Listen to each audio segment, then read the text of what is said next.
আগবঢ়াই গ'ল তাৰ বাবে আমি চিৰকৃতজ্ঞ আৰু আমি তেওঁক সদায় প্ৰণিপাত জনাওঁ।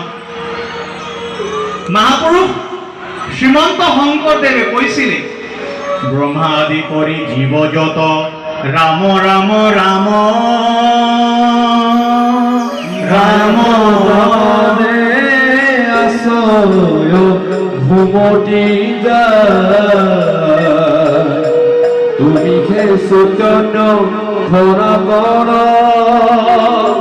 হে রাম রাম রাম রাম রাম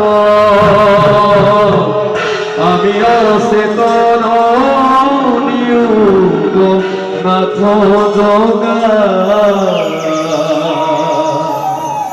ব্রহ্মাদি করি জীব যত রাম রাম রাম রাম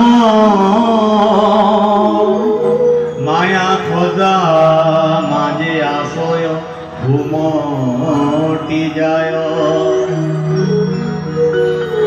যেনেকৈ আমাৰ শ্ৰীমন্ত শংকৰদেৱ আৰু মাধৱদেৱে আমাৰ কাৰণে ধৰ্মৰ পথ খুলি গ'ল, ঠিক তেনেদৰে যেতিয়া আমাৰ অসমত আক্ৰান্তসকলে ইয়াত আহি পেলাই আমাৰ সম্পত্তিক নষ্ট কৰিবলৈ বিচাৰিছিলে, তেতিয়া অসমৰ এজন সন্তান বীৰ লাচিত বৰফুকন দেৱ ডাঙৰীয়াই সেই আক্ৰান্তসকলক পৰাস্ত কৰি পেলাই অসম জননীৰ সুৰক্ষা কৰিছিলে, হয়নে নহয় কওকচোন? সেই সময়ত মই যেতিয়া সৰুতে পঢ়িছিলোঁ আমি পাইছিলোঁ লাচিত বৰফুকন দেৱে কৈছিলে যে দেশতকৈ মোমাই ডাঙৰ নহয় বুলি। মই যেতিয়া সৰুতে স্কুলত পঢ়িবলৈ গৈছিলোঁ তেতিয়া আমি অসমৰ জাতীয় সংগীত তাক গাইছিলোঁ। বহুত দিন পাছত আজি এই সুযোগ পাই আছোঁ, কাৰণ লাচিত বৰফুকন দেৱৰ ইয়াত নাম ওলাই আছে। সেইকাৰণে এবাৰৰ কাৰণে মই আপোনাক সকলোকে নিজৰ ঠাইৰ পৰা উঠিবলৈ নিবেদন জনাই আছোঁ। আৰু আমি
আপনার দে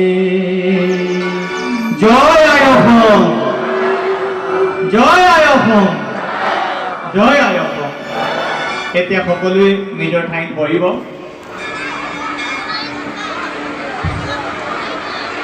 এই সংসাৰত ইয়াত লিখা আছে, ভগৱানৰ কাষত দুজন ব্যক্তিয়ে ভগৱন্তৰ শ্ৰী চৰণ পায়। এজন হ'ল ভগৱানৰ ভক্ত আৰু আনজন দেশৰ ভক্ত। আজি আমি দুজনে হলো, এফালে শিৱ মহাপুৰাণৰ কথা শুনি পেলাই শিৱৰ ভক্ত হলো, আৰু আনফালে আমাৰ দেশক মৰম কৰি পেলাই আমি দেশৰো ভক্ত হৈ গলো। बोलिए भारत माता की, असम जननी की। আমি বহুত ভাল পাওঁ যেতিয়া আমি মোৰ আপোনাৰ দেশ গাওঁ, বহুত ভাল লাগে। চিৰি চিনি আমাৰ অসমীয়াৰ বহুত ভাল, বহুত সুন্দৰ। আজি আমি ইয়াত প্ৰাৰ্থনা কৰিলোঁ। कर्पूर गौरम करुणावतारम संसार सारम भुजगेन्द्रहारम सदा वसंतं हृदयारविंदे भवं भवानी सहितं नमामि।